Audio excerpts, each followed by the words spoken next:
असंग जन्म तन मरत्या होगे जीवित क्यों न मरे रे, द्वादश मध्य में अलमठ बोरे बहुर न दे धरे रे। असंख्य जन्म तन मरत्या होगी। अरे एक बार जीवित मर के देखो।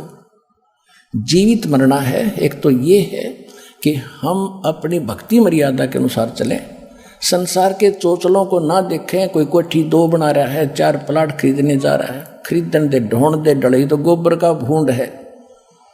अपनी सीमा में रहें, सीमित खर्च करो, लोक लाज की तरफ देखकर अपने कर्म बिगाड़ो मत, चाहे आपको कितना कष्ट सहना पड़े। यो भी जीवित मरना है, यानी मरने के बाद उस शव को कितना पीटो छेतो उसके क्या असर है।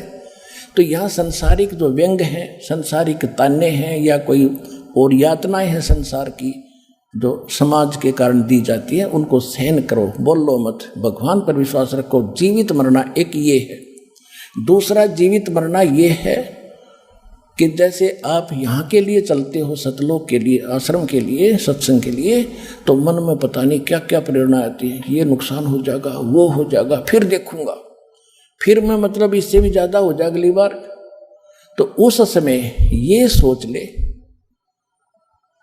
जैसे हम किसी कामवश रात्रि में भी नाइट सर्विस करके जाते हैं, फिर वापस आने की सोचते हैं। ऐसे एक व्यक्ति, घना जरूरी काम था, नाइट सर्विस से जाकर वापस आने की सोच कर गया था, फिर ये काम करूंगा नहीं तो बात बिगड़ जाएगी। वह नाइट सर्विस एक्सीडेंट होगी, उससे मर गया। वह स्पीड खींच रहा था, वह भी खत्म हुई, जीवन भी परमानेंट गया। और वो काम जितना अनिवार्य था, जिसको वापस आकर रात को ही आप वापस आकर के संभालना था, वो पड़ा का पड़ा रह गया।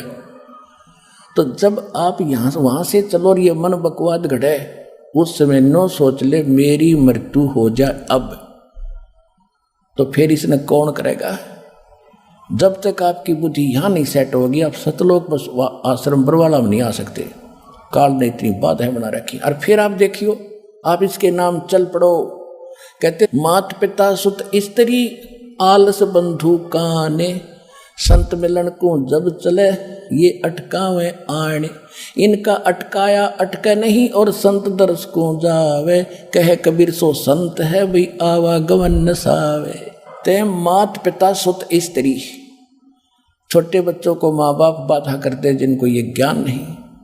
और किसी भक्त के कोई ये लगन लगी तो उसकी पत्नी को ज्ञान नहीं, वो पत्नी बाधा बनती है। किसी की पत्नी को ज्ञान हो गया तो पति दुश्मन बन बैठ जाए, लाठी लेकर बैठ जाएगा, नहीं जागी, वहां नहीं जान दूंगा। फिर आलस आलस, फिर देखेंगे ईब का, फिर देखेंगे गर्मी ज़्यादा है, सर्दी ज़्यादा है, ये बहाना और आलस।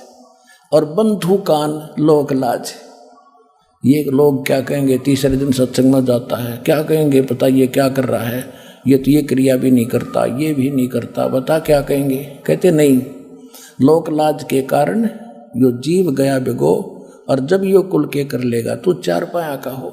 आज तो लोक लाज के कारण नहीं क्रिया करेगा, कल न गधा बन जाएगा। ये लोग के कुल के लोग तेरे को क्या बचाव करेंगे, मूर्ख है भले पुरुष। तो कहते हैं संत मिलन को मात पिता सुत स्त्री आलस बंधु कान, और संत दर्श को जब चला ये अटका में आन। इनका अटकाया अटके नहीं, इनका डटा डटे नहीं, और संत दर्श को जाए, कहे कबीर सो संत है उसका आवागमन न साए। अब जैसे आप चलते हो तो ये सोच लो कि आप मर गए, मृत्यु होगी।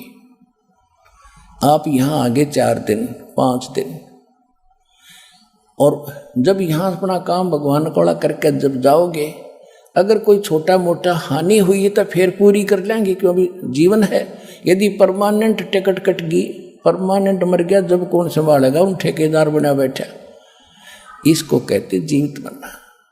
असंग जन्म तन मरत्या होगे जीवित क्यों न मरे रे, द्वादश मध्य महल मठ बोरे बहुर न दे धरे रे।